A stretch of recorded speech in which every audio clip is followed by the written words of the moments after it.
respected dignitaries, and dear audience. It's an immense pleasure and pride that I welcome you all to this enlightening seminar on the theme Judiciary as the Guardian of Human Rights in India, an in-depth evaluation, organized by Sir Syed Ali Tahir Abedi, editor of Judicial Quest Fortnightly magazine. In a world where justice is often tested and human rights face constant challenges, the role of judiciary stands as a beacon of hope, fairness, and balance. Today, we gather here not only to celebrate the ideals of justice, but to critically evaluate how a judicial system upholds the dignity and freedoms that are birthright of every human being. The seminar serves as a platform for thought-provoking discussions, legal insights, and shared experiences that highlight the strengths, challenges, and future of judicial interventions in protection of human rights. We are honored to have with us a distinguished panel of legal experts, human rights advocates, academicians, students, all committed to fostering a deeper understanding of justice and its guardians. So without further ado, let's embark this journey of awareness. Let this day be a testament to the power to inform dialogue and collective vision of just society.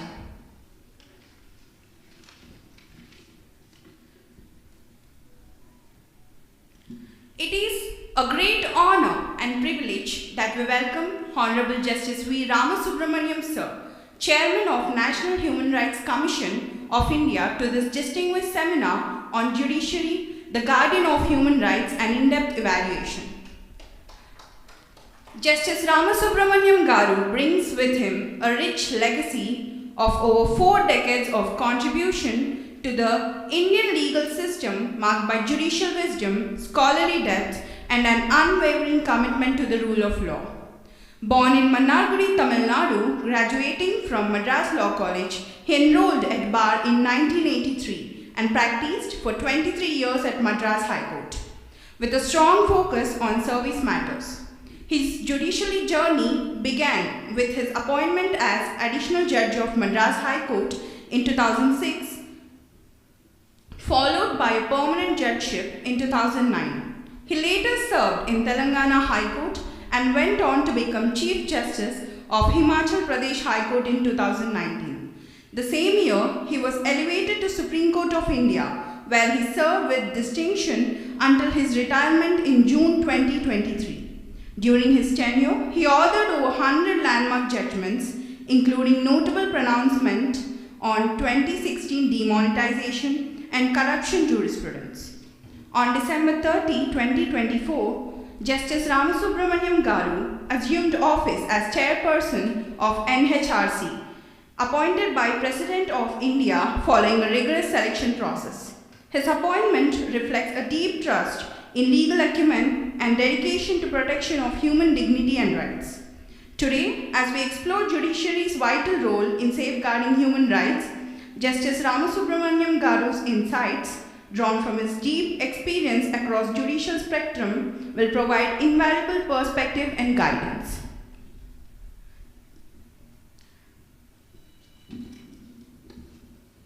It is our distinct honor to welcome Honorable Dr. Justice Sameem Akhtar, Chairperson of Telangana State Human Rights Commission, to today's seminar.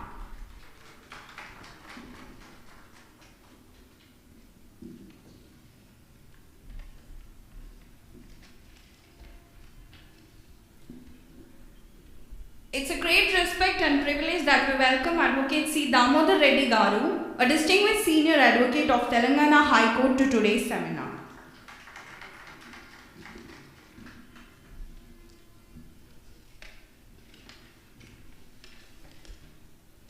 We are privileged to have with us today Dr. Adish C. Agarwala, a distinguished jurist whose career spans over 5 decades, marked by exemplary service in both judiciary and human rights advocacy.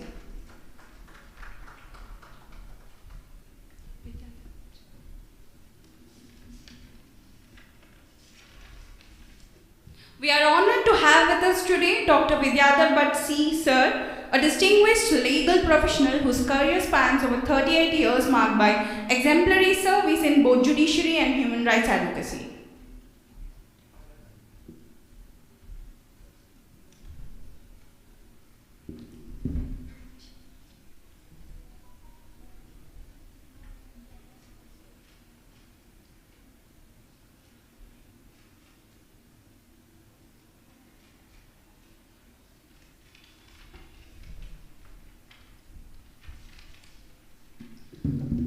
It's a great honor that we introduce Mr. Syed Ali Tahir Abedi, our organizer and a seasoned journalist, a distinguished voice in legal journalism whose commitment to truth and justice spans over 3 decades. Mr. Abedi began his journalistic journey in 1992, building a rich and diverse career in mainstream media until 2013. During this period, he contributed his editorial and reporting expertise to some of India's most prominent media houses, including Enadu Television, The Times of India, Hindustan Times, and even worked with National Geographic Channel, covering a wide array of critical issues with in-depth and integrity. In erstwhile Andhra Pradesh, Mr. Abedi transitioned into legal reporting, joining Delhi-based legal news portal LawItAll.com, where he diligently reported on several high-profile cases and sensitive legal cases emerging from this region. His insightful coverage during this period deepened public understanding of complex judicial proceedings and elevated discourse around legal accountability. In 2013, driven by the vision to create an independent platform for legal journalism, he founded Judicial Quest, a magazine and web portal dedicated to coverage, analysis, and critique of Indian judicial system. As the founder and editor-in-chief, Mr. Abedi has led the platform with unwavering dedication, offering a voice to underrepresented legal narratives and advocating for general transparency and human rights. His continued contribution have made Judicial Quest a respected name among legal professionals, scholars, and rights advocates, serving as both a watchdog and chronicler of India's evolving judicial landscape. We are privileged to have Mr. Syed Ali Tahir Abedi with us today, whose journalistic integrity and lifelong dedication to justice truly embody the spirit of the seminar. Now I take the opportunity to respectfully invite our esteemed organizer to address the seminar.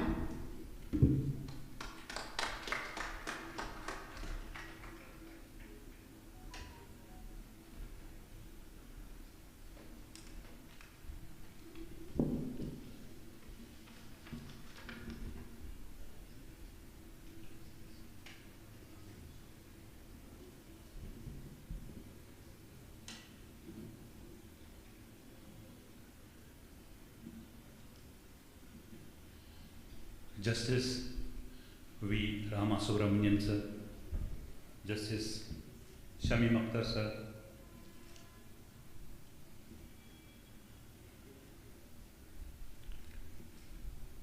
Mr. C. Damodar Reddy sir, Mr. Adish Agarwal sir, Mr. Vidyadhar Bhatt sir, respected ladies and gentlemen, first and foremost, I am extremely thankful to Honorable Justice V. Rama Subramanian sir, who has accepted my invitation, as well as I am honored to have Justice Dr. Shami Akhtar sir with us and all the dignitaries on the dais. Good evening to all of you. I will not take much time because speaking in front of such legal luminaries is not good. So I'll just say a few words in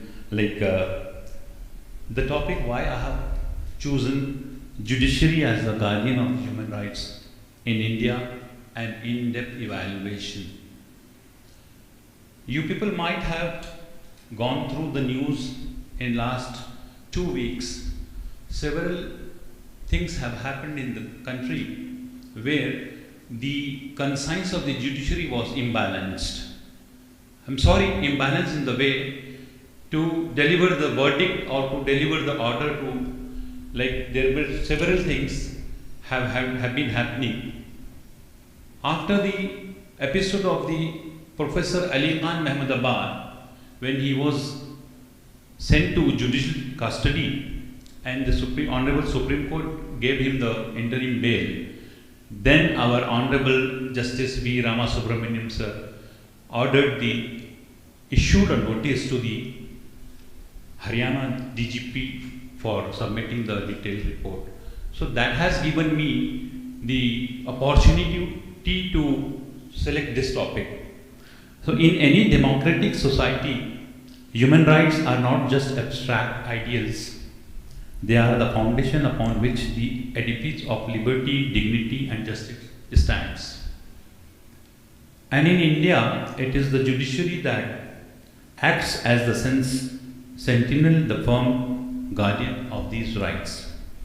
The constitutional mandate and the role of the judiciary is the framers of our constitution vested the judiciary with the crucial task of being the protector of the fundamental rights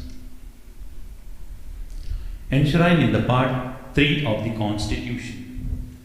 Right from the Article 14 to Article 32 encapsulate the core human rights and the right to equality, liberty, life, freedom of expression, and more. Article 32 famously called the heart and soul of the Constitution. By Dr. B.R. Ambedkar empowers the Supreme Court to enforce these rights.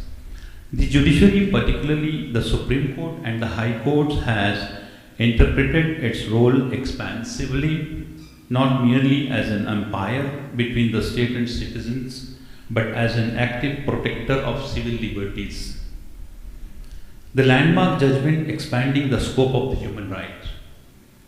Let us look at some landmark judicial interventions that reflects this proactive role. Maneka Gandhi versus Union of India, 1978. This case revolutionized the interpretation of Article 21. The Constitution of India, the right to life and the personal liberty is not merely the physical existence but includes dignity, travel, livelihood and more. Vikasa versus State of Rajasthan, 1997. Again, in the absence of the domestic legislation on sexual harassment at the workplace, the Supreme Court laid down guidelines to protect women, emphasizing the right to a safe working environment.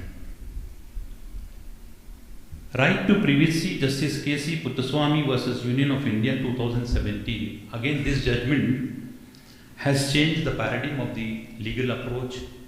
It has given a back to the litigant in such a way that the people have got the idea as well as they have their confidence level on the judiciary have upgraded.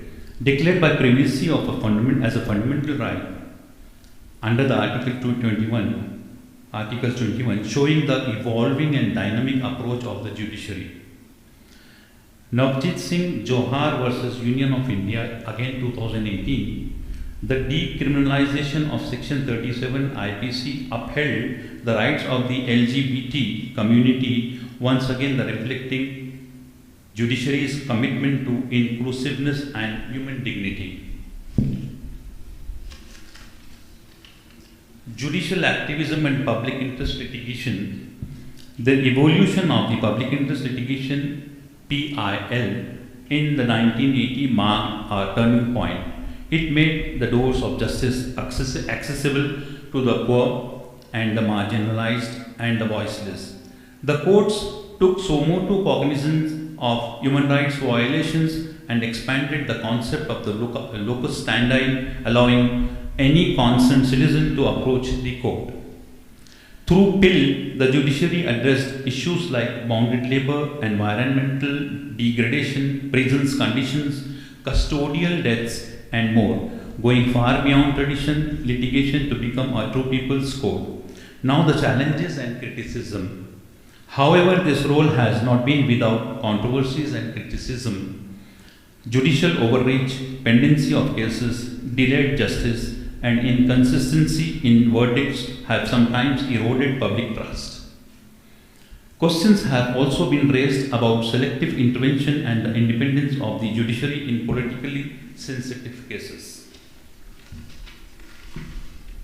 Moreover, the judiciary's role is limited by its lack of enforcement power. While it can issue judgments, actual implementation often depends on the executive, a gap that sometimes results in human rights violations continuing unchecked. Thank you very much.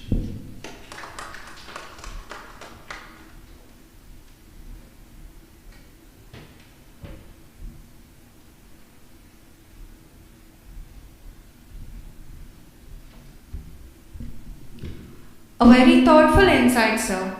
You made the guidance for this seminar. And now, I take the privilege to invite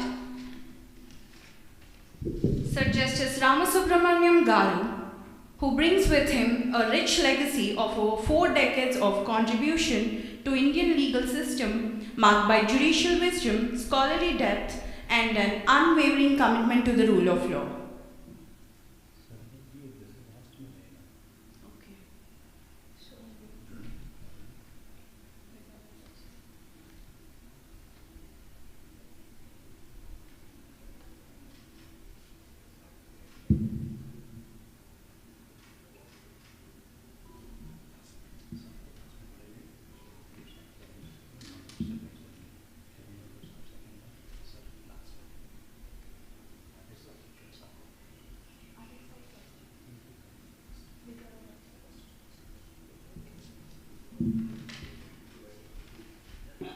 Sorry for the interruption.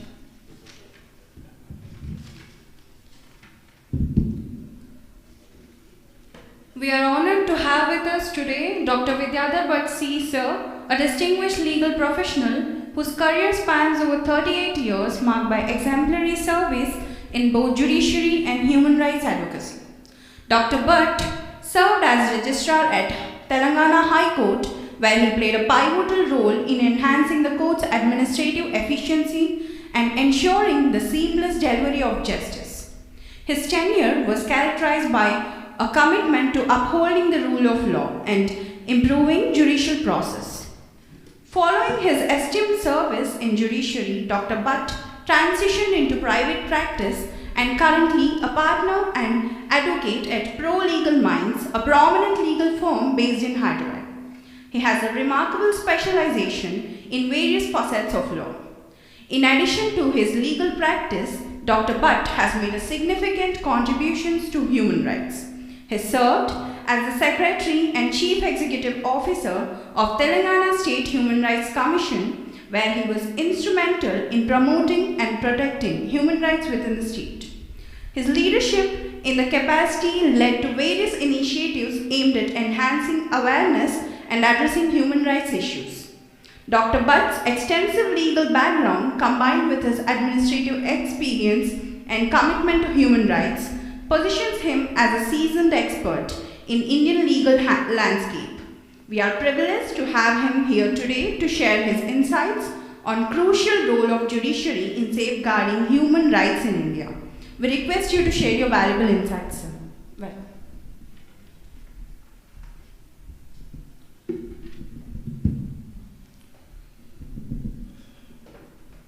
Honorable Justice V. Subramaniam Garu, former Judge of the Honorable Supreme Court, presently Chairperson of National Human Rights Commission, New Delhi, Honorable Justice Shamim Akhtarji, former Judge of the High Court, and present Chairperson of Telangana Human Rights Commission, and Honorable members of the Human Rights Commission present here, Senior Advocate Damodar Reddy Garu, Seminar Evaluator Mr. Tahir Bhai, Founder and Director of Judicial Case, and Dr. Agarwala ji, and Pratap Reddy Garu was present here, and distinguished lawyers, students, and adorned media present here. A good evening to all of you. सब English में चलता है तो हिंदी में क्या है? Guardian का मतलब है जो आदमी पैदल होता है, अपने हैदराबादी भाषा में पैदल होता है, तो उसको देखने वाला कौन है? वही गार्डियन होता है। उसी सिलसिले में अब मेरी भी फर्ज बनता है कि इंग्लिश में जारी करें. Yes, in our democratic country and the society prevailing in the present scenario, as per the Constitution, judiciary is the only organ to be vigilant, protect and promote the human rights as guardian. No doubt there are other law enforcement agencies.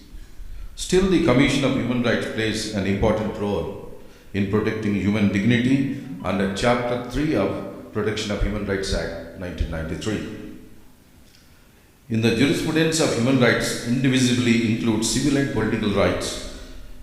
A long list like social, economic and cultural rights, right to peace and security, community integrity and development, to health and education, dynamic gender equality, plural child rights, access to justice, to democracy, refugee status, freedom from torture by private and state agencies, and host a new but important rights like protection against pollution and for eco-environmental preservation.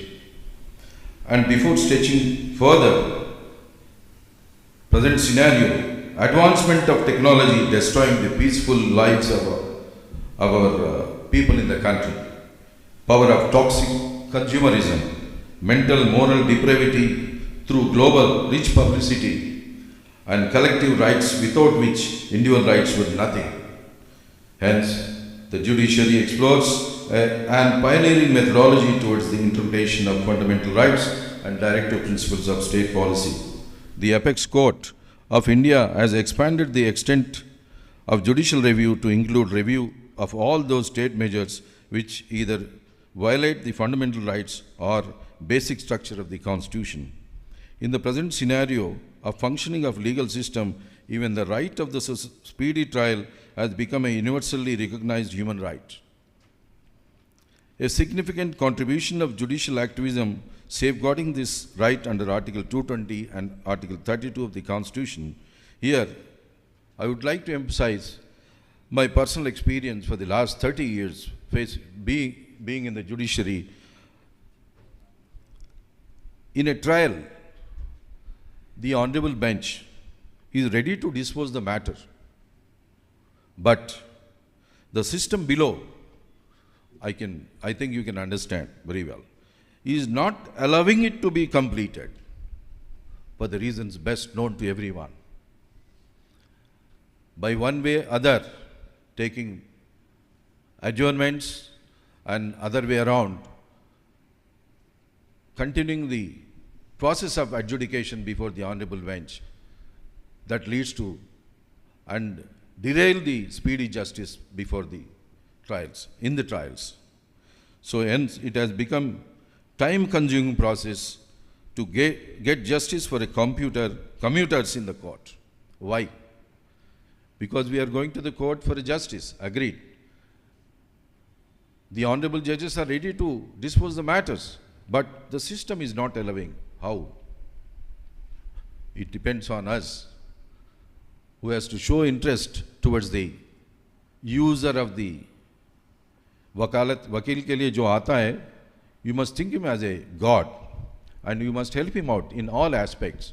See that his case should be disposed at the earliest. Ultimately, it depends on us, who has to approach the honorable court to get it disposed as early as possible. Of course, judiciary is the guardian.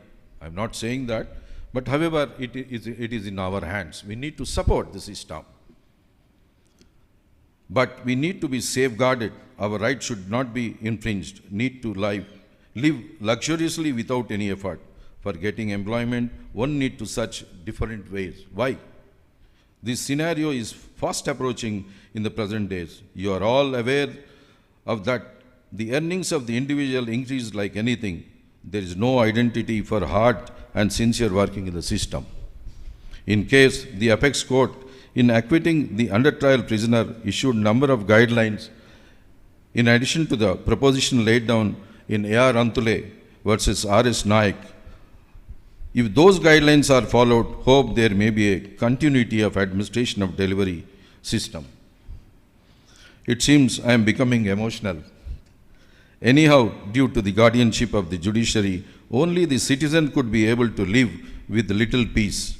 The proactiveness of the Human Rights Commission, both at central and the state, really making a difference and vigilant through their eagle eye, which certainly will try to have control over infringement of fundamental rights. Example, custodial deaths, immediate action and awarding compensation certainly create a discipline of working culture in the respective area, and taking suo motu action on the necessary parties responsible for creating pathetic scene where there is a suffering of violation of rights. When I associated with the Secretary and CEO of State Human Rights Commission in Telangana, I had a work satisfaction when I had a good response from the officials who implements the orders issued by the Honorable the Chairperson and members of the Commission. And as directed, the counseling in which we will be successfully completing with a skill of negotiating between both parties, really it was a work satisfaction for me. Landmarks. The Commission in safeguarding the human rights, specifically by visiting the spots where the water pollution persists, once the official reports that it is resolved. These are all nothing but guardianship. Visiting prisons, a wonderful experience. During my initial days of working in the Central Administrative Tribunal, I was allowed to take classes in teaching the inmates of the jail at Chenchalguda, Hyderabad, for those who were pursuing the postgraduate diploma in public relations and other subjects. Really, it was a great memory for us, for me. I can open up in saying that the jails are turning into rehabilitation centers for those prisoners who are really interested in improving their life. Not taking much time, in actual impact of the Indian courts, digital activism on the enforcement of the right of life and personal liberty under Article 21 has been interpreted that these rights include social rights, economic rights, human rights and legal rights of many manifestations that are essential for making a man's life meaningful and worthwhile, and which enable him to live his life in basic human dignity. As rightly mentioned by the Tahir Bhai, Article 21 also includes the right of prisoner in PD, pre-trial detention, the right to free legal aid, the right to fair trial, right to medical treatment in medico-legal cases, right to livelihood, right to education, right against torture, right to pollution-free environment, right to privacy, right to health, and right to gender equality. Indian judiciary, through judicial activism, forged new tools and devised new remedies for the purpose of vindicating the most precious human right to life and personal liberty. The higher judiciary in the country occupies position of preeminence among three organs of the state. An independent judiciary is a national asset. It is the solemn duty of the honorable judges to extend the jurisdiction of the court based as it is on the principle that law must keep pace with society to retain its relevance. The Indian judiciary has indeed, during the last few decades, extensively followed this principle, particularly in cases where protection of fundamental rights or basic human rights are concerned. Lastly, I conclude by stating that the judiciary is the defender of the Constitution and the principles enshrined therein, guardian of human rights, and promoter of peace, cordiality, and balance between different organs of the government. I sincerely pay my respect to the honorable chairpersons adorned the dais will certainly enlighten all of us. I further appeal to you all to continue to uphold and support the judiciary in its functioning for speedy justice as a responsive citizen of this country. Thanks to judicial guests and all. Jai Hind, Jai Bharat.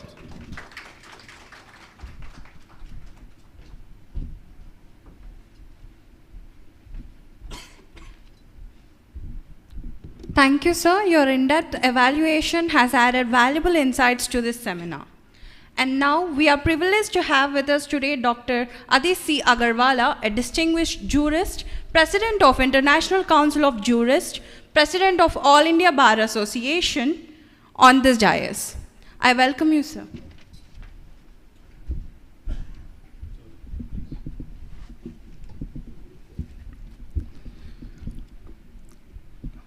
I salute Sayyid Ali Tahir Abedi for inviting a galaxy of intellectuals,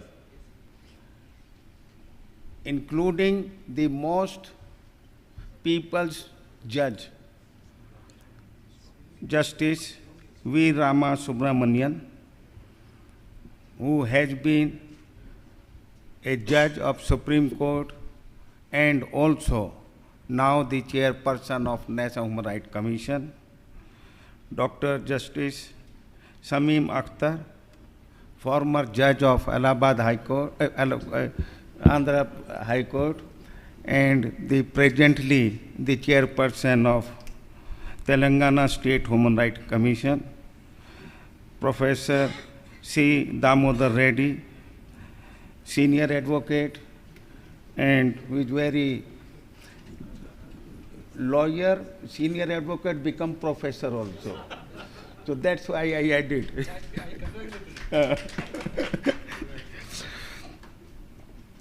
Dr. Vidyadhar Bhatt, Secretary of Telangana State Human Rights Commission, Mr. Abhishek Gautam, Honorary Secretary of Delhi State Bar Association, our former President of High Court Bar Association, and other distinguished guests. Holding seminar on this important issue and inviting all relevant persons, eminent persons, is really a unique job. This can be done by Mr. Abedi, who has such rich experience, not only in journalism, but in public life also. We have seen how much judiciary, especially judiciary in India, has safeguarded the interest of the general public. Human rights. When Corona was there, we have seen even the palaces, even the President's Secretariat, Prime Minister office throughout the world, except India and few other countries, they were closed. Courts were closed, but our judiciary, when our Lordship was there, they worked at the cost of their lives to provide justice, to provide that the interest of the everyone can be protected. The people should not stay so much in jail. That time, our judiciary throughout India, at the cost of their lives, they worked and rendered justice. This is the biggest achievement of our judiciary. When I was the president of Supreme Court Bar Association, that point I raised in the presence of the President of India and the Prime Minister of India, that the people of this country can never forget this obligation done by our judiciary and the government also. Because if my government would have not provided adequate funds, then judiciary alone was also not in a position to render justice during that time. And if government provide funds and judiciary is not ready, then also that will be total wastage of money, and my people would have been suffering in jails. And our lawyers also, they got the opportunity of survival during that time. If our courts were not functional that time, my lawyers would have died. So with these remarks, I am thankful to Mr. Abedi for giving me this opportunity and inviting such galaxy of intellectuals. Thank you very much.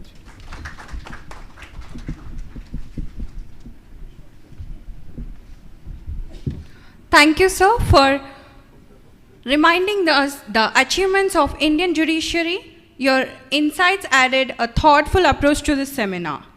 Now, it's a great pleasure and privilege that we welcome Advocate C. Damodar Reddy Garu, a distinguished senior advocate of Telangana High Court, to today's seminar.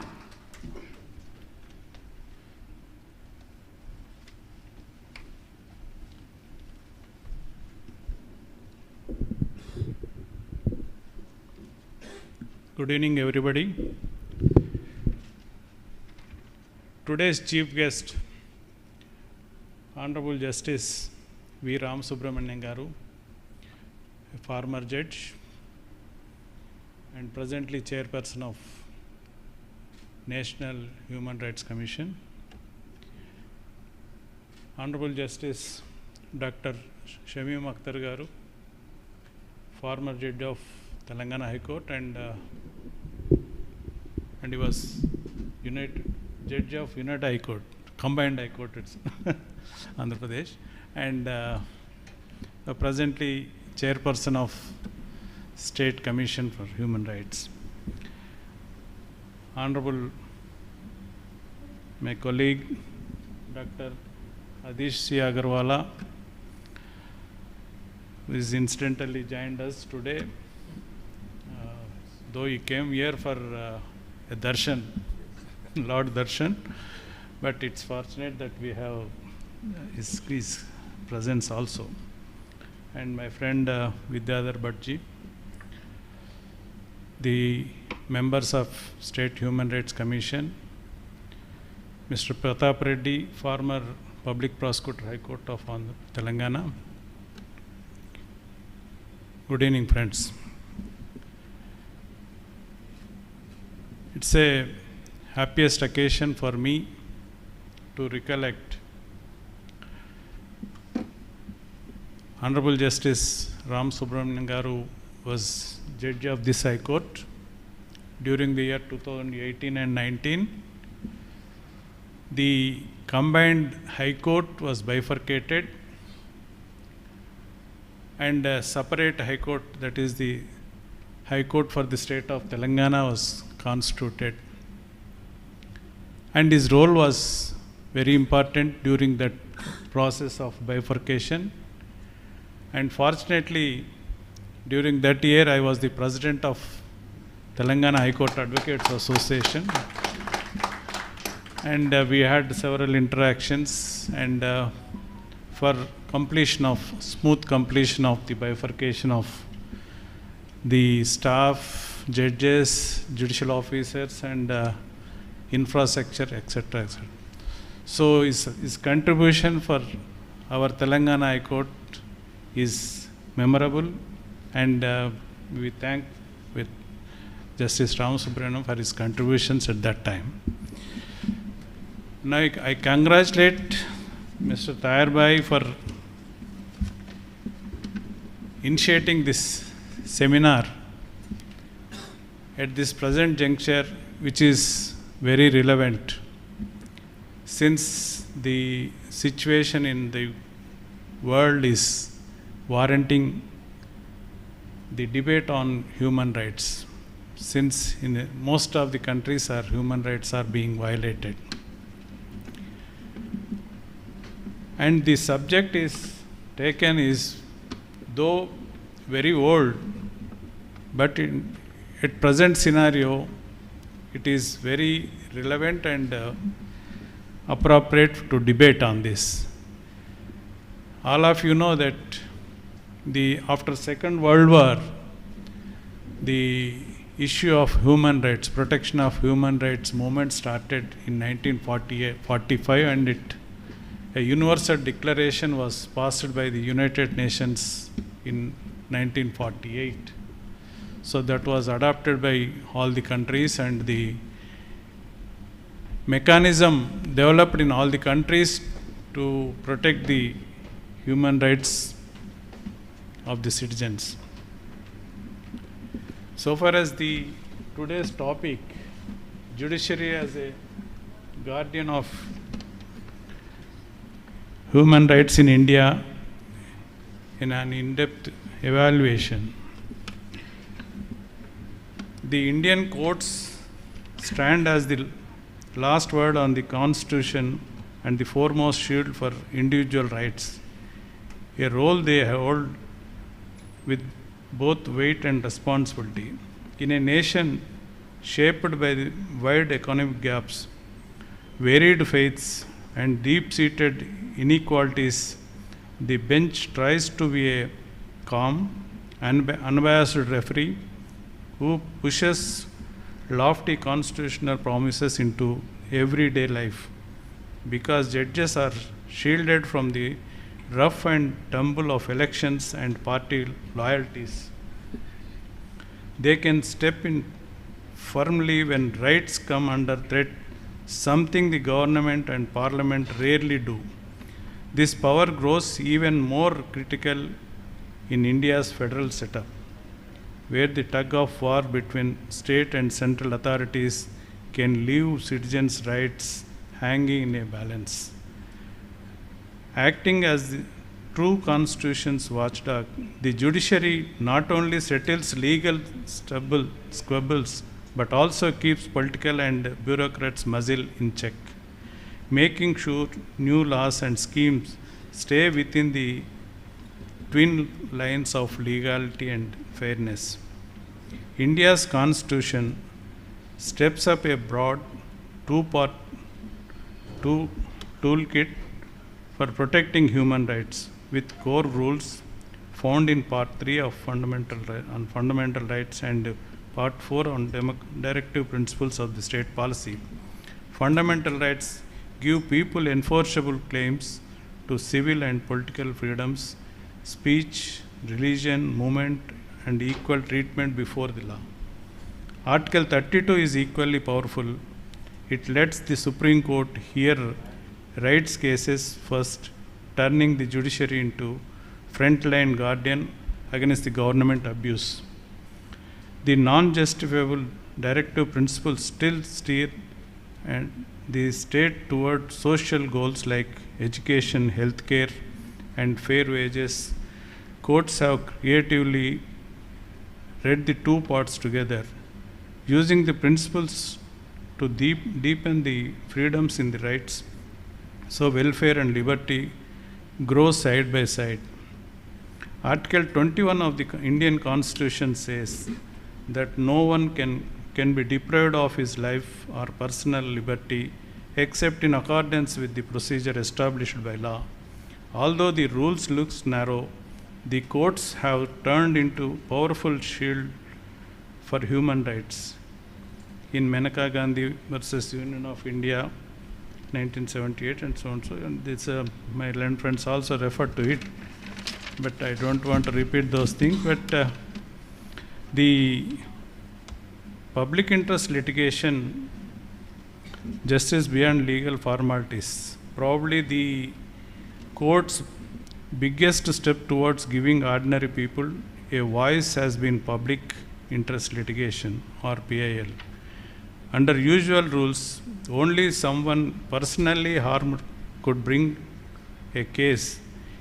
In the 1980s, judges loosened that line, letting worried citizens or groups sue for the poor, the illiterate, or the ignored who could not knock the doors of the court. The result has been bold borders to improve jail life, wipe out bonded work, serve school students hot midday meals, clean the Ganga, and provided night shelters for the homeless.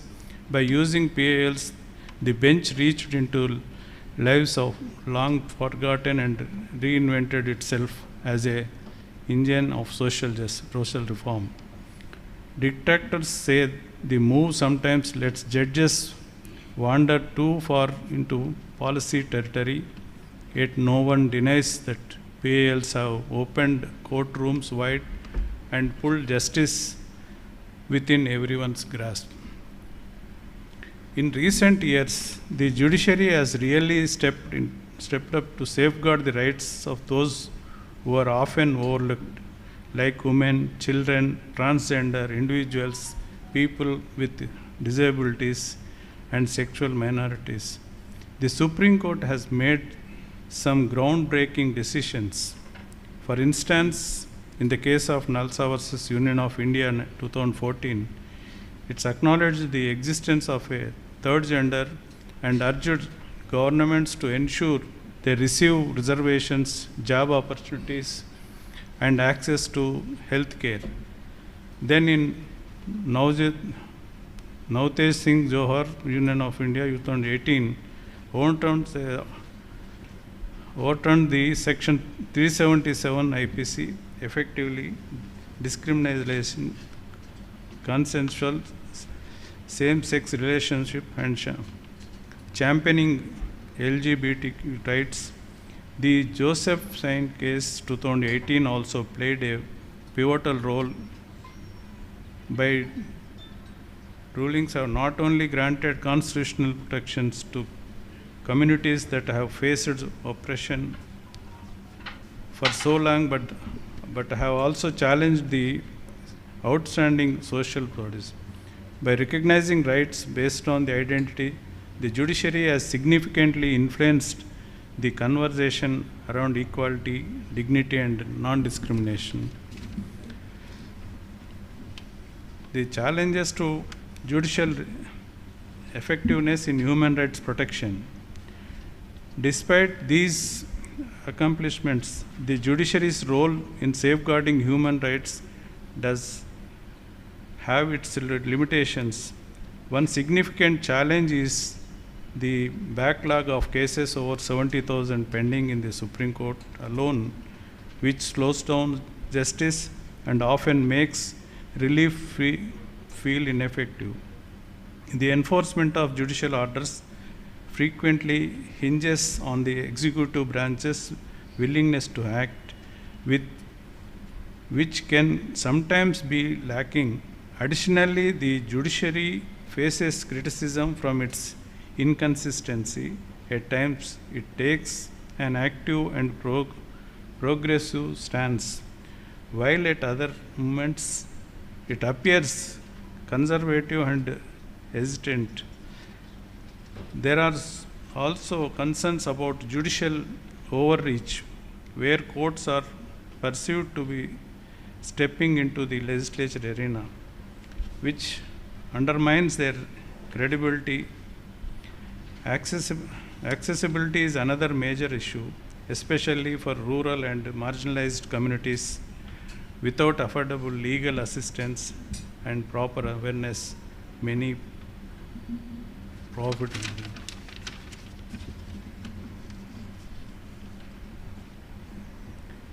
To truly improve the judiciary as a guardian of human rights, we need to implement some serious reforms. This means being in more judges, upgrading our court facilities, and embracing technology like e-courts to tackle case backlogs and boost efficiency. We also have to improve legal aid systems so that those who are poor and marginalized don't get left behind. It's crucial that judicial training programs covers topics like gender sensitivity, disability rights, environmental law, and social justice. By making judicial pronouncements processes more transparent, we can build greater public trust. Thus, the judiciary should keep collaborating with civil society, academic, and human rights organizations to stay on top of new challenges. An effective, accessible, and accountable judiciary is key to ensuring the constitutional rights, not just words a paper, but a reality of everyone. In conclusion, the Indian judiciary has played a transformative role in defending and promoting human rights, from interpreting constitutional provisions to initiating suo motu actions, from championing PALs to recognizing new categories of rights. It has consistently upheld the ideas of justice and equality. However, its future effectiveness depends on overcoming internal challenges and external pressures, the judiciary must remain forcefully independent, ethically grounded, and socially aware to continue serving as the guardian of constitutional democracy. In a time when democratic institutions are under stress globally, the Indian judiciary stands as a reminder that the fight for human rights is not merely legal, it is moral, dynamic, and ongoing. With these words, I thank the S.B.I for giving this opportunity, and I thank one and all for. Thank you.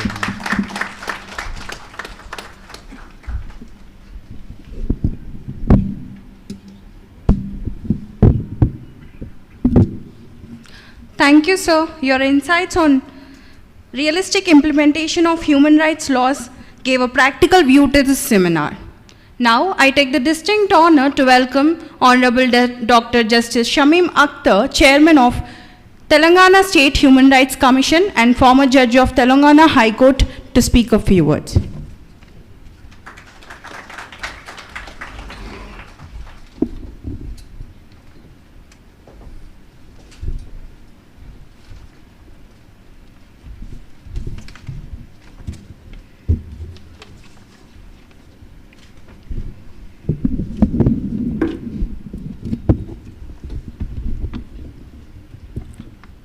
My Lord, Honorable Sri Justice V. Ramasubramanian Garu, Sri C.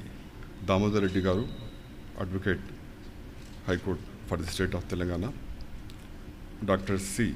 Vidyadhar Bhatt Garu, former Registrar, High Court for the State of Telangana, and former Secretary and CEO of Telangana State Human Rights Commission, Dr. Adish C. Agrawala, Senior Advocate and President of International Council of Jurists, Janab Sayyid Ali Tahir Abedi Ji, Editor-in-Chief, Judicial Quest, Fortnightly magazine, and the organizer of this seminar, members of State Human Rights Commission, Mr. Pratap Reddy, Senior Advocate, dignitaries of the dais, ladies and gentlemen, good evening to all of you. थोड़ा AC sir को मारा हो, it causes immediate trouble. Yeah, it is to my head, so I will have problem immediately.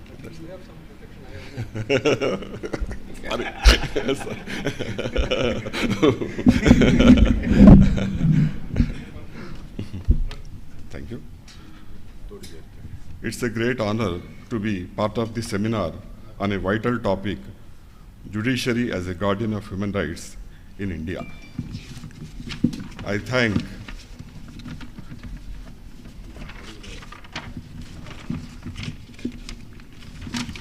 the organizers for giving me this opportunity to speak at this seminar.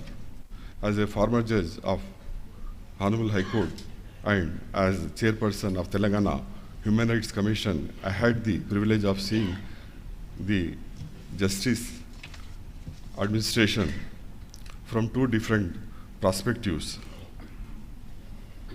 The topic we are discussing today is not just a concern for the courts, it touches the real life of every citizen, how every person lives, works, speaks, thinks. Human rights are not abstract, they are basic rights and freedoms that belong to every person. The judiciary, through its vision, interpretation, and intervention, often becomes the last hope for those who seek dignity and fairness. The Constitution of India is not only just a legal document, it's a moral guide. The preamble makes it clear that justice, liberty, equality, and fraternity are not optional. They are the ideals we must live by. Part 3 of the Constitution, which outlines the fundamental rights, which guarantees equality, freedom, and protection of life and dignity. These rights are enforceable in courts. Equally important are the direct principles of state policy given in Part 4 of the Constitution. Though not enforceable by law, they are the guidelines for the governments in framing laws and policies that promote social and economic justice, such as health, education, and environmental protection. All these together form a dynamic system of justice. And when these rights are violated, judiciary steps in as the guardian. The judiciary is the protector and interpreter of the Constitution. Article 32 and 226 empowered the Honorable Supreme Court and the High Courts respectively to issue writs for enforcement of fundamental rights. These provisions mean that citizens can directly approach the courts if their rights are violated. Over the years, courts have interpreted these rights expansively, moving from literal to purposive interpretations. The judiciary has also played a balancing role between the legislatures and the executive.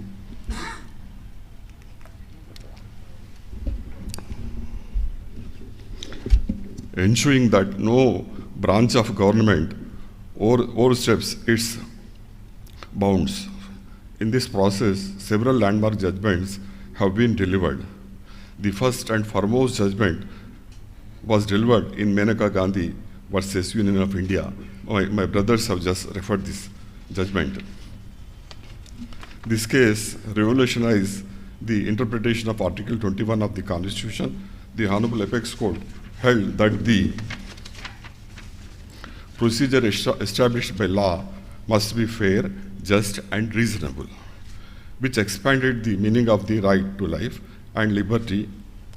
It is also linked Article 14, 19, and 21 of the Constitution, ensuring that any restriction must be tested on the ground of fairness and equality. In Francis Coralie Mullin versus the administrator, the Honorable Apex Court reaffirmed that dignity forms the essence of Article 21 of the Constitution. Numerous other decisions have helped the judiciary, public at large, to translate human rights from theoretical guarantees into practical protections. In Bandhu Mukti Morcha versus Union of India, the Honorable Supreme Court held that the right to live with human dignity includes protection against exploitative labor conditions. In D.K. Basu versus State of West Bengal, the Honorable Apex Court laid down 11 guidelines to prevent custodial violence and protect the rights of arrested individuals. In Visakha versus State of Rajasthan, the Honorable Supreme Court issued several guidelines, popularly called as Visakha guidelines. When there was no statutory law to address sexual harassment at workplace, these guidelines were derived from international human rights treaties and laid foundation for enactment of a legislation called the Sexual Harassment of Women at Workplace Prevention, Prohibition, and Redressal Act 2013.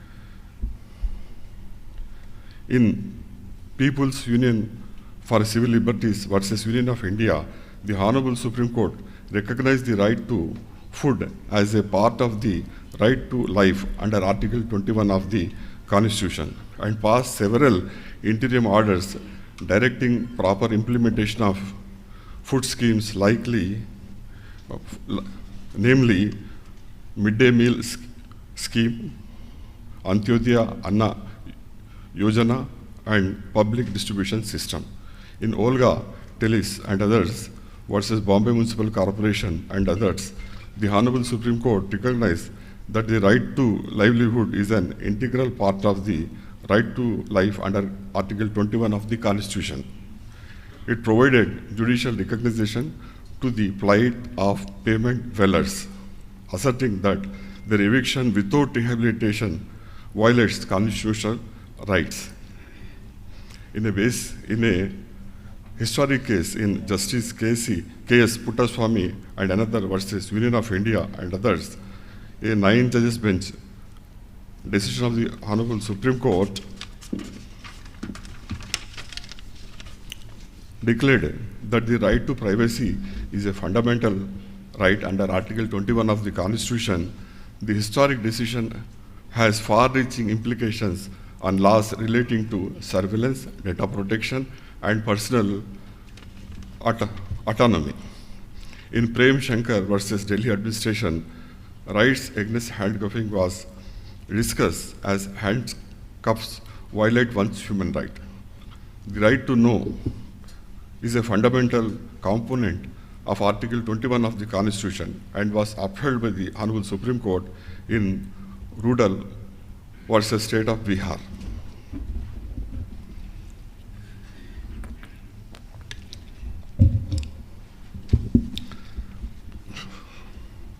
The Honorable Apex Court acknowledged that participation in democracy requires this right. The Honorable Supreme Court in Paramananda Katara versus Union of India held that an employee's right to health and medical assistance is covered under Article 21 of the Constitution. The Honorable Supreme Court in People's Union for Democratic Rights versus Union of India held that failure to pay minimum wages to workers in various Asiad projects would constitute a rejection of their constitutionally guaranteed right to a dignified life. The right to shelter was acknowledged as fundamental right. In the case of UP Awas Vikas Parishad versus Friends Cooperative Housing Society Limited, this right stems from the rights to dwelling protected by Article 19(1)(e) and the right to life ensured by Article 21 of the Constitution. It is pertinent to mention here that public interest litigation is one of the most powerful tools developed by the Indian judiciary to protect human rights, which allows access to justice to those who could not afford it or who are unaware of their rights. In PIL's cases, so moto cognizance of letters and newspaper reports being taken by the courts, transforming them into legal cases. PLs brought into the spotlight the issues like bonded labor, prison conditions, population, women's safety, and corruption. PL helped the courts to step beyond procedural technicalities and focus on substantive justice. It is apt to state that in S.P. Gupta versus Union of India, the Honorable Supreme Court of India defined the term public interest litigation in Indian context. The concept of public interest litigation is suited to the principles enshrined in Article 39A of the Constitution of India to protect and deliver prompt justice where public interest is involved. Before 1980s, only the aggrieved party used to approach the courts for justice. After the emergency era, the honorable courts, high courts and Supreme Courts, reached out the people and devised a means for any person of the public or NGO approaching the court to seek legal remedy in cases where public interest is at stake. Justice Bhagwati and Justice V.R. Krishna Iyer were among the first judges to admit PILs. Filing a PIL is easy and simple. There are several instances where letters and telegrams addressed to the High Courts and the Honorable Supreme Court were registered as PILs and determined. Though public interest litigation, several vital issues relating to violation of human rights are being addressed through. To enhance the judiciary's effectiveness as a guardian of human rights, several steps are necessary. Adequate judicial infrastructure and training is necessary to reduce delays and improve the quality of justice. The mechanism provided to resolve the disputes under alternate dispute resolution system requires to be strengthened by providing adequate training to all the stakeholders. The Indian judiciary has been the backbone of the human rights movement in the country. By interpreting the Constitution with foresight and empathy, it has consistently stood with the marginalized and voiceless people. As Dr. B.R. Ambedkar rightly said, the Constitution is not mere lawyer's document, it is a vehicle of life, and its spirit is always the spirit of the age. Our judiciary must continue to evolve with the times, vigilant, compassionate, and just. It must continue to inspire faith, not only through legal wisdom, but through a human touch.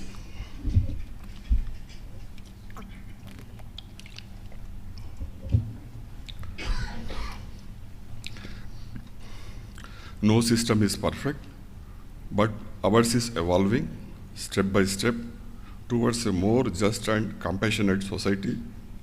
Let us all work collectively, judges, lawyers, human rights defenders, students, and citizens, to ensure that human right is not a dream, but a reality for every Indian. Let this seminar serve as a reaffirmation of that collective commitment. Before I conclude, I would like to say that there is no judicial activism. All the judges are on oath to uphold the Constitution and the laws. What the High Court and Supreme Court are doing are strictly in accordance with the Constitution and the laws. There is no outreach by any of the courts. All of them are working to fulfill the mandate given by the Constitution. I trust and believe this seminar will be of useful. Thank you very much for this opportunity.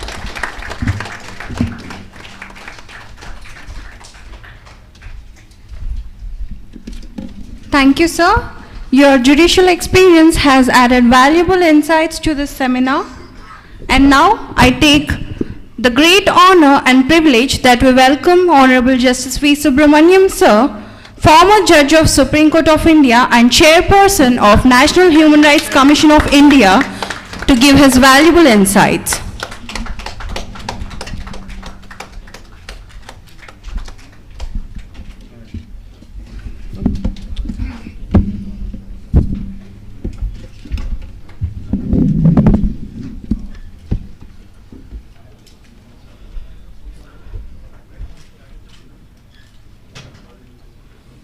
My good friend and former colleague, Dr. Justice Shamim Akhtar, our former colleague, Registrar of the High Court, Mr. Vidyadhar Bhatt, the Senior Advocate, Mr. Damodar Reddy,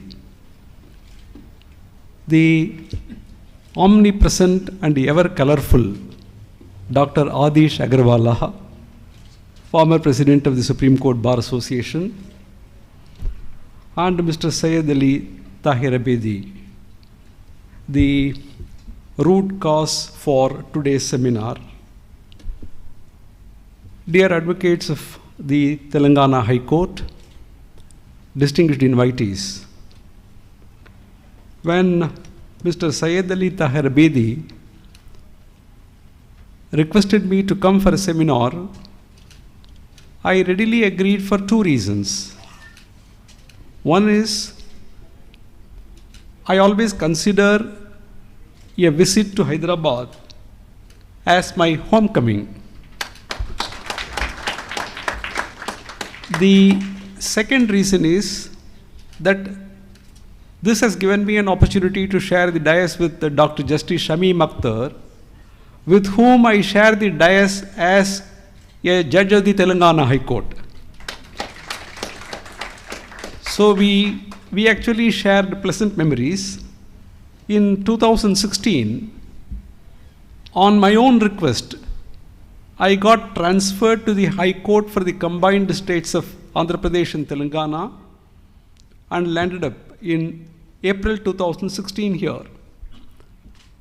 Then the process of bifurcation began. With effect from 1/1/2019, the High Courts got segregated. I was allotted to the High Court for the state of Telangana.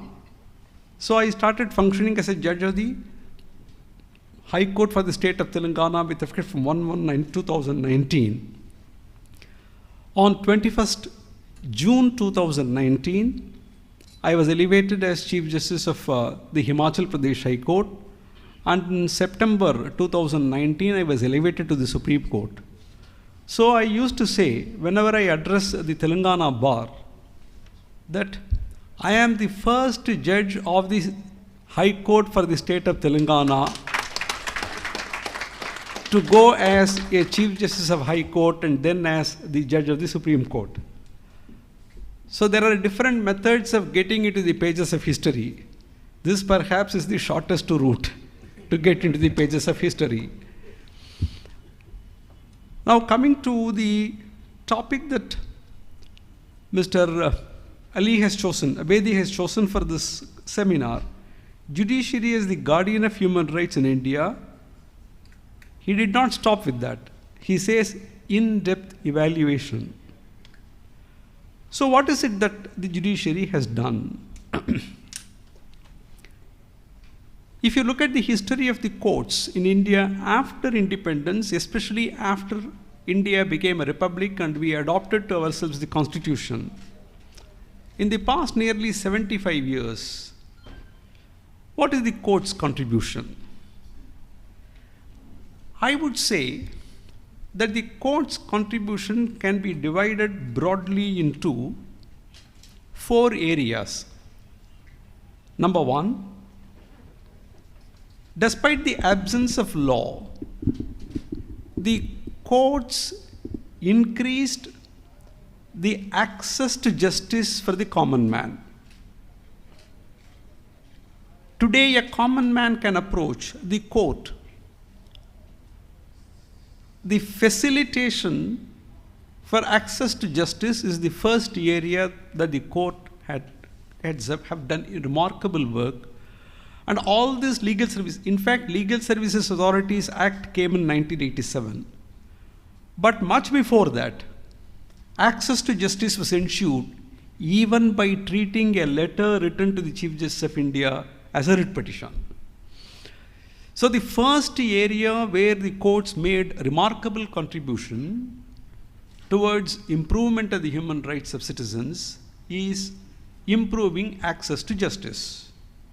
All of you know that Article 226 of the Constitution enables the citizens to approach the high courts with writ petitions. Article 32 empowers citizens to approach the Supreme Court with writ petition. The crucial distinction between Article 32 and Article 226 is that Article 32 by itself is a fundamental right. Therefore, the courts increased access for the common man to justice. This is the first area. You must remember, India is not a very easy country to govern. It is not a homogeneous country like any other developed country.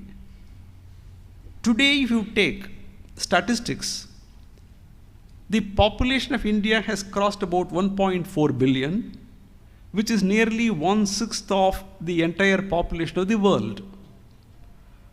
this 1/6 of the population of the world is living in a land mass which is equivalent only to 2.4% of the total Earth's surface.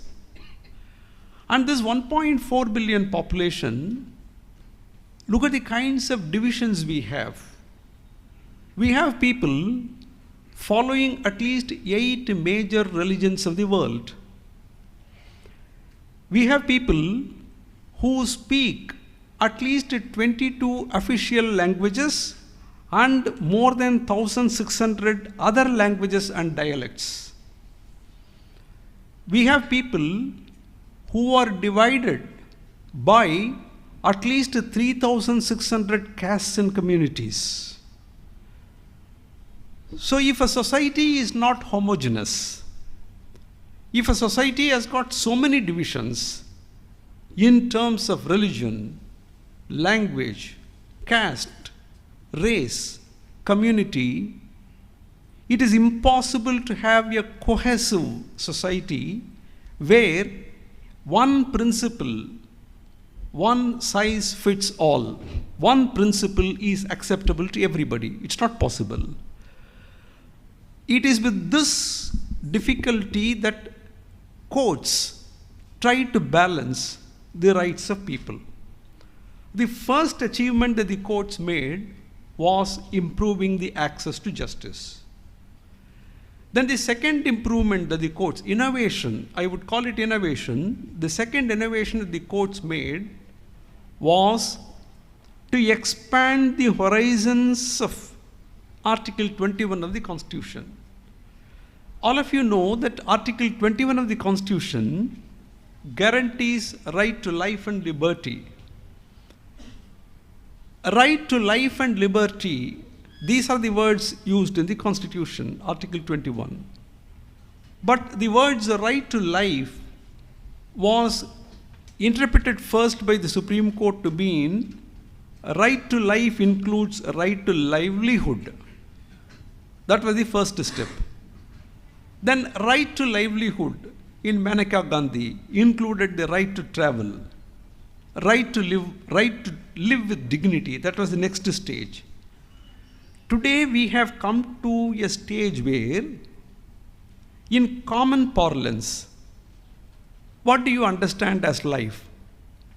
You understand as life as the exact opposite of death, correct? Life and death are two extreme opposites. But the Supreme Court, by interpretation to Article 21, said that the right to life and livelihood guaranteed in Article 21 includes even the right to die with dignity. You cannot treat a person, you cannot put a person to shame upon his death. Right to die with dignity is read into right to life. So the second contribution that the courts made was expanding the horizons of Article 21 of the Constitution. I do not wish to list out all the cases because all my previous speakers have listed out all the cases dealt with by the Supreme Court and other courts. Then the third innovation that the courts did was to import into Part 3 of the Constitution what is contained in Part 4, Directive Principles of State Policy. The original thinking on the part of the framers of the Constitution was that directive principles of state policy are not enforceable. Take, for instance, there is one article in the Directive Principles of State Policy which says that the government should provide, the state should provide a healthy environment, nutrition, and to the extent possible, enforce prohibition. Now, can anybody go to court and say, enforce prohibition? I have no problem with this. I will not ask any of you to lift your hand whether you have a problem with this, because that will be exposing you. Therefore, what is contained in the directive principles of state policy are not enforceable through courts. But what the courts did was that there were certain things which can actually be telescoped into Part 3 of the Constitution, where fundamental rights are guaranteed. And by telescoping those directive principles, making them part and parcel of Article 21 or 14, the court said they can be enforced. This is the third innovation that the courts, including the Supreme Court, did. Then the fourth innovation that the Supreme Court did was create a law where there is no law,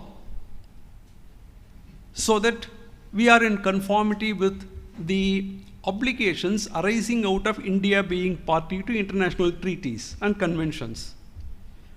How did they do it? Take, for instance, right to education. Right to education was not a fundamental right originally.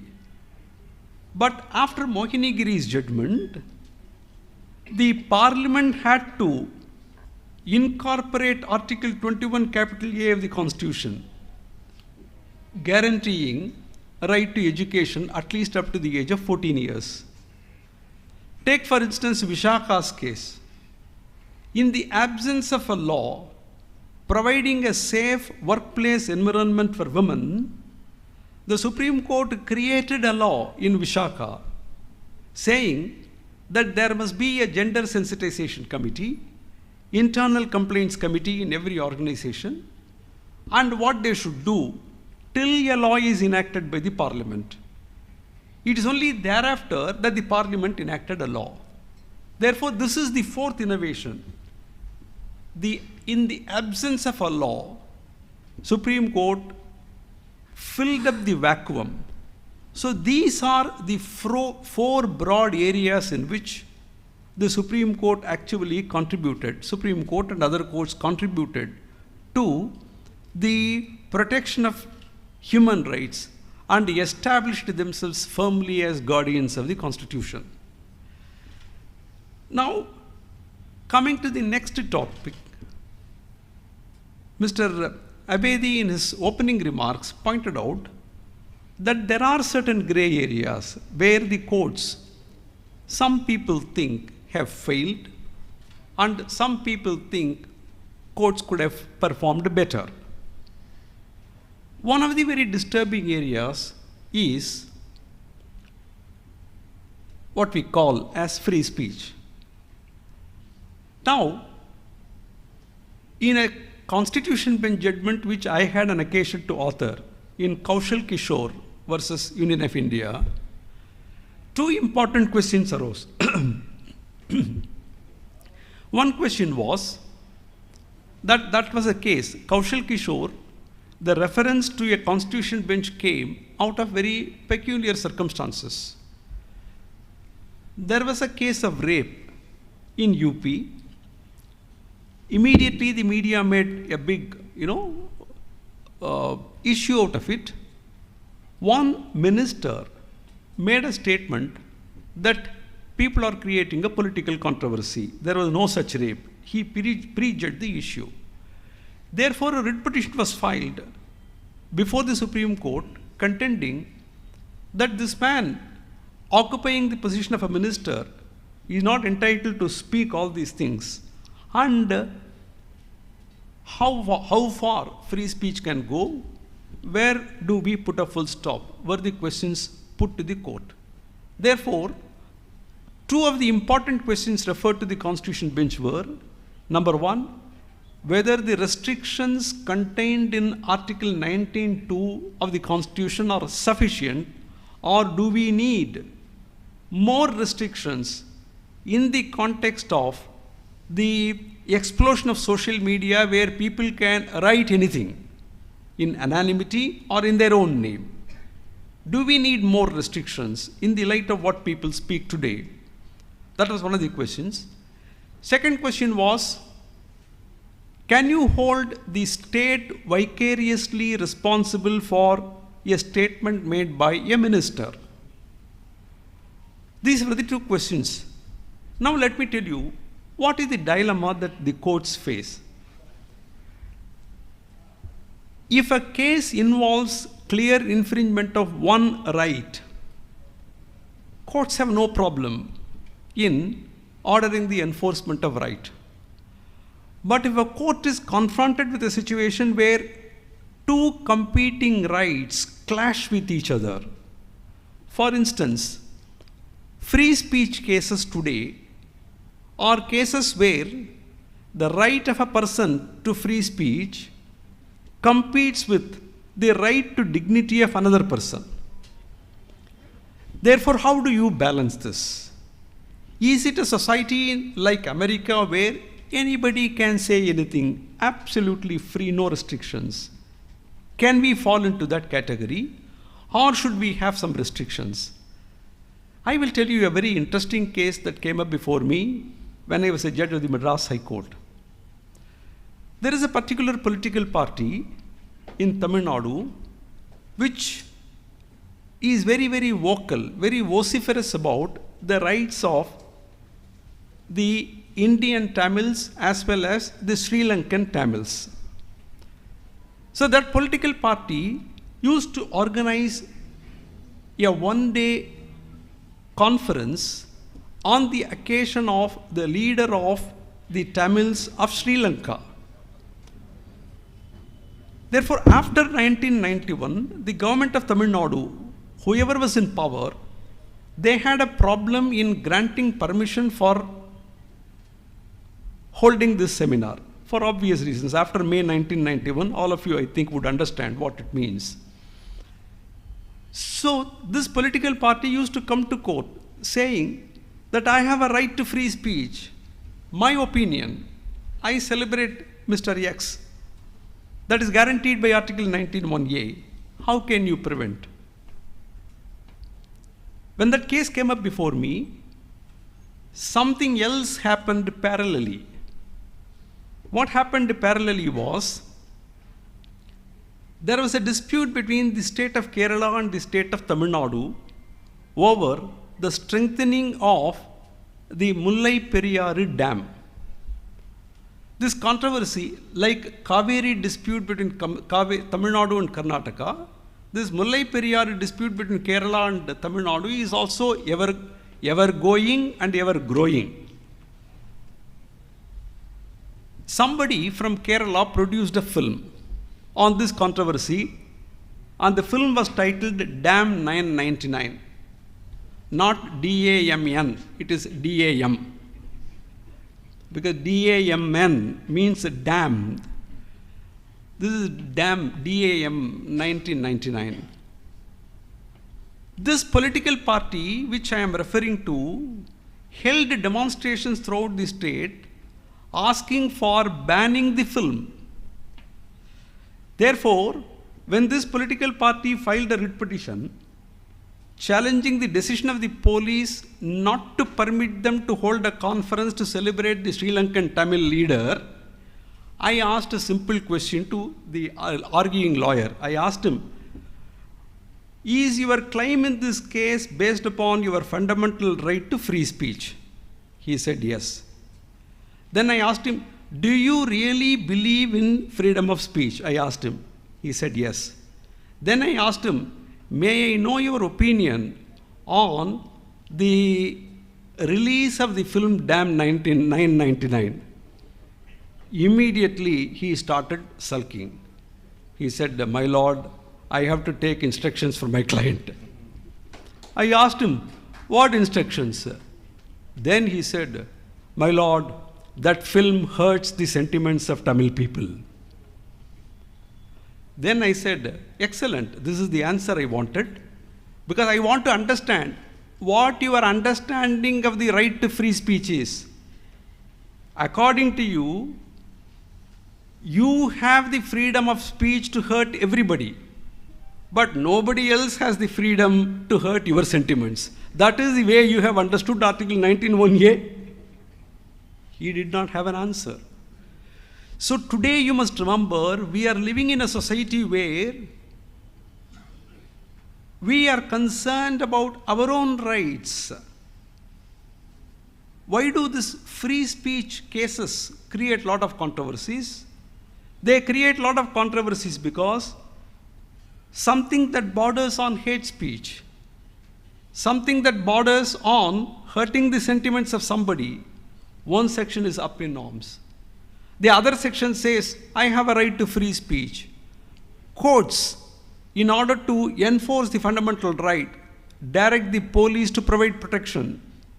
A common man, I have seen common people writing letters to me asking me, sir, somebody says something, somebody opposes, and I have lost my property, I have lodged a criminal case, the police have no time to look into it because they have the time to protect somebody's free speech.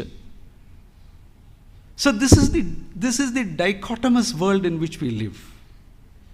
When two rights compete, then the courts have to be very careful in articulating which right should prevail in that particular case.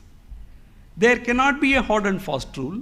There cannot be you cannot create a magic wand which will produce results, which is uniform, which can be applied uniformly to every situation. And it is in these circumstances that when the courts act as guardian of judiciary, they also have certain problems. And these problems emanate out of a society which is not a homogeneous society. We were talking about LGBTQ rights. I will now ask you, how many of you in the audience will enforce equal rights upon women of your own houses when you want the courts to enforce the rights of women in society through courts? I don't want you to raise your hands. You can introspect. How many of you would like certain things which you want the courts to do, would you allow that to happen in your house? Ask yourself. So these are, politicians are elected to power by people. If people want something, politicians deliver. But our duty is to see, irrespective of whether it is acceptable to the larger public or not, whether it is in conformity with the law or not, is the question that we ask ourselves. This dilemma is not something that Indian judiciary alone faces. Universally, the judiciary of all countries face this dilemma. I will just conclude with one instance from England. In England, there was a very long debate as to they should exit from the European Union. Since Britain wanted to exit, they called it Brexit. B-R-E-X-I-T, Brexit. There was a popular referendum. 52% of the population voted for exiting European Union. But a few companies which had invested in European Union on the basis of the law that was prevailing, they went to court. The court found the procedure to be flawed and set aside the decision of the Parliament to exit European Union. The London Times carried a report titled Enemies of the People. London Times described the judges who delivered the verdict as enemies of the people because they said, how can you go against the will of 52% of the population? 52% of the population want to exit European Union, and the court says procedure is flawed. These three people decide the fate of our country when 52% want this. So these are questions which we have to ponder over. Our society is evolving. When it becomes evolved and matured, I think, like every institution, we will also be performing to the best of our ability. With these few words, I thank the organizers for this wonderful opportunity. Thank you very much.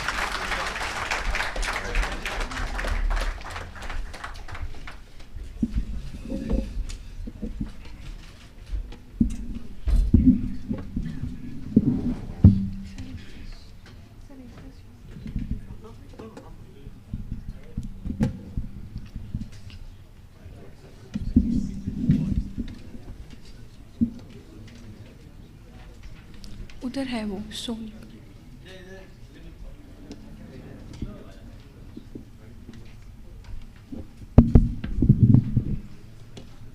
Thank you, sir, for your thoughtful and knowledgeful insights. We are truly enlightened by your presence in this seminar. And now, I welcome Mr. Shahbaz, a young journalist, for vote of thanks.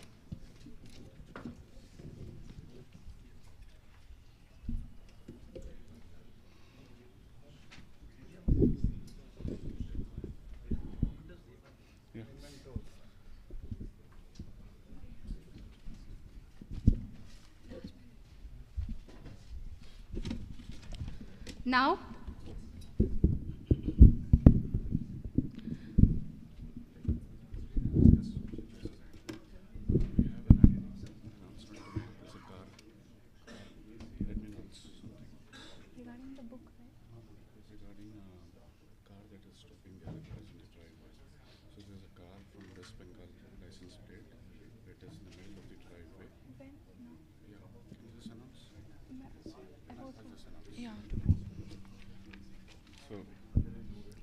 So while we prepare for the mementos, just a little request.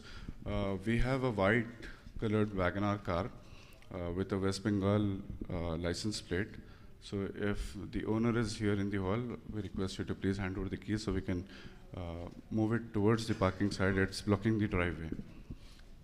WagonR with a West Bengal license plate. Or anybody who knows can come towards the dais so we can take it over from there. Thank you.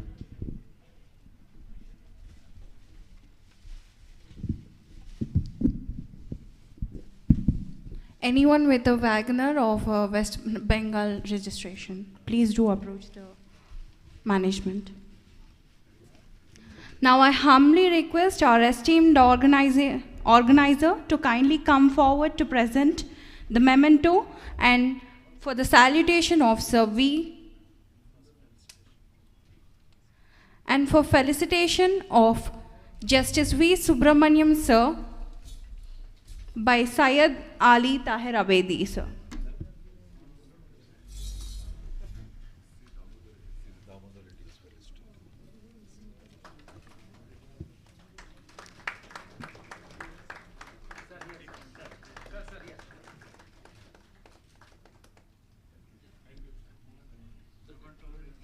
Thank you, sir.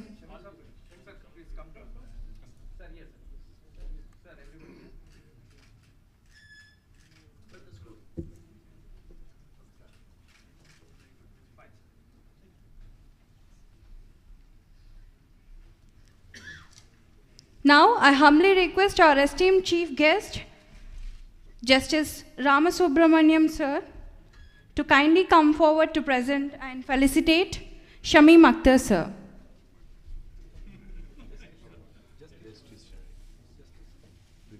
Justice Shamim Akhtar, sir.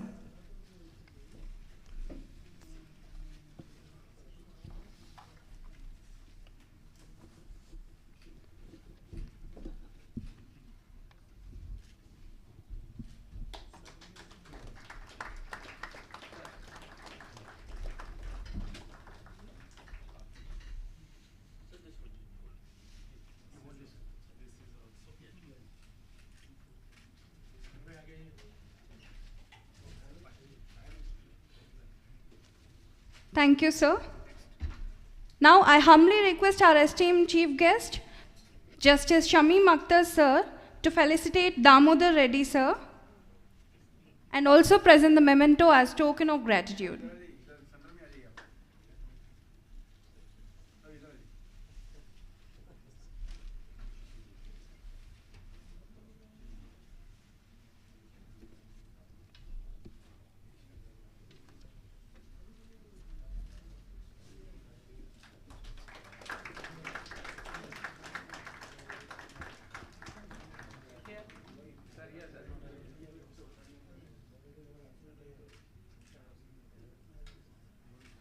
Thank you, sir. Now I humbly request our esteemed chief guest, Damodar Reddy, sir, to felicitate Mr. Adish Agarwala, sir, and also present the memento as token of gratitude.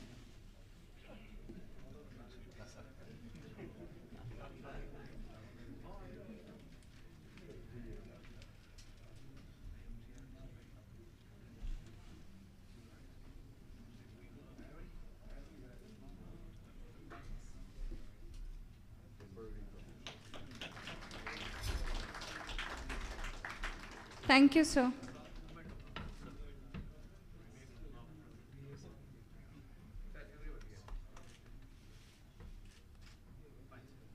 Now I humbly request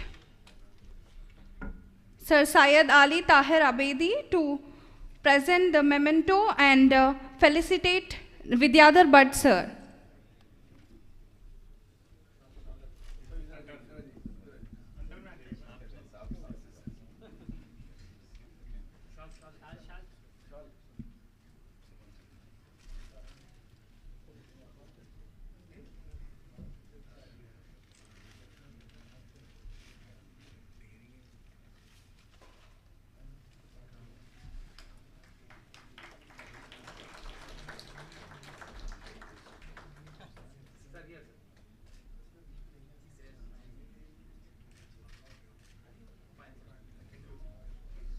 Thank you, sir. Now I request Justice Subramaniam sir to present mementos to Shahbaz, Azmat, Bangwar, Abhishek and Chandana.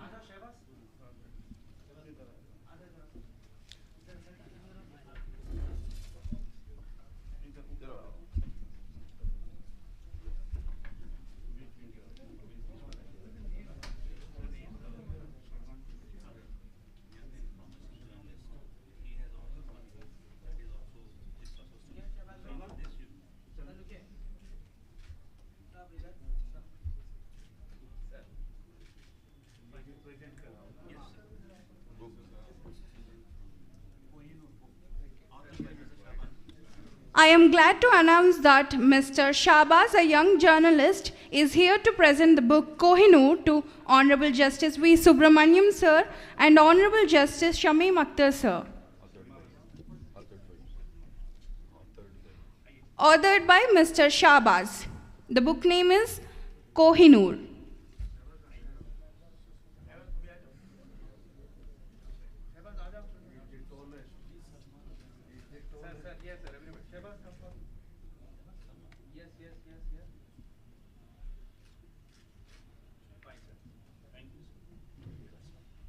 Now I humbly request Justice Subramaniam sir to present memento to Azmat.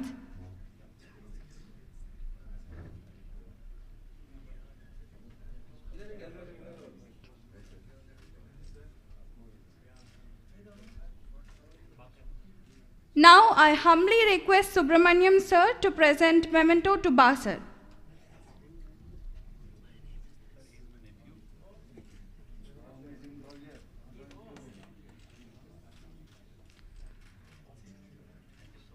Now I humbly request Sir Justice Subramaniam Garu to present a memento to Abhishek Gautam, Advocate on Record, Supreme Court.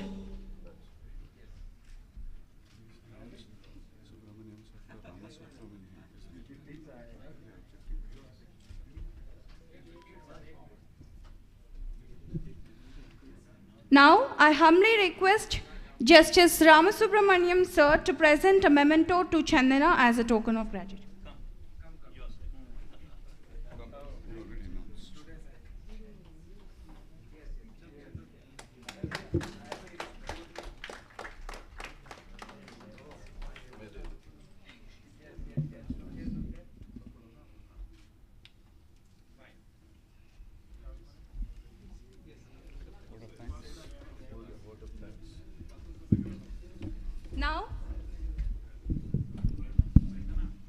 Now, I call upon Mr. Shahbaz, a young journalist, to present the vote of thanks for this seminar.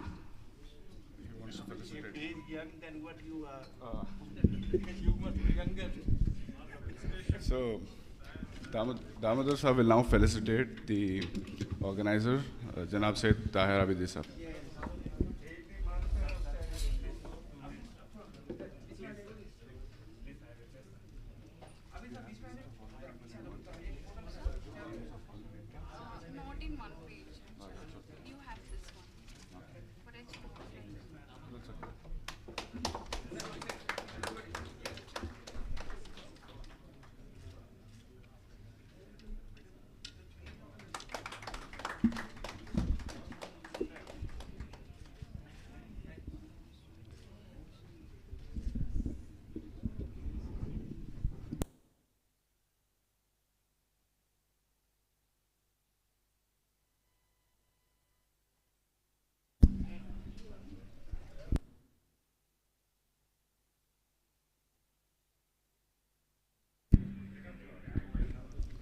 So, so it appears that leaves us with the last phase, that is word of thanks. It is indeed an honor and a privilege to be standing here in the presence of such enlightened and legal luminaries who are guiding us and who are the guardians of justice and tolerance and peace and tranquility in the country. And it is my honor to extend a heartfelt thanks to our chief guest, Justice Rama Subramaniam Garu. Thank you so much, sir, for being here, for spending such a valuable, spending so much time with us and enlightening us all with your valuable words. And I also thank Honorable Justice Dr. Shamim Akhtar for his presence, for his speech, for enlightening us again. And then again, Mr. C. Damodar Reddy, Senior Advocate for Telangana High Court. I also thank Dr. Vidya Sagar Bhatt, former Registrar and Secretary and CEO, Telangana State Human Rights Commission. I would also like to thank the host of the evening, the organizer, Janab Sayyid Tahir Abidi Sahab, for bringing the idea to life. And he's been planning it obviously for a very long time, as you can see from the dignitaries in the galaxy and the dais here. It would be injustice to not thank the dignitaries present off the dais. I know there are a lot of people, but I don't know names of everybody here, but I do know that everybody is important. So thank you all for bearing with us. Thank you all for your presence and making this event a grand success. Now, I would like to humbly request our chief guest, Honorable Justice V. Rama Subramanian, sir, to kindly give a small bite to the media people. They are asking me. Thank you so much, sir.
Please.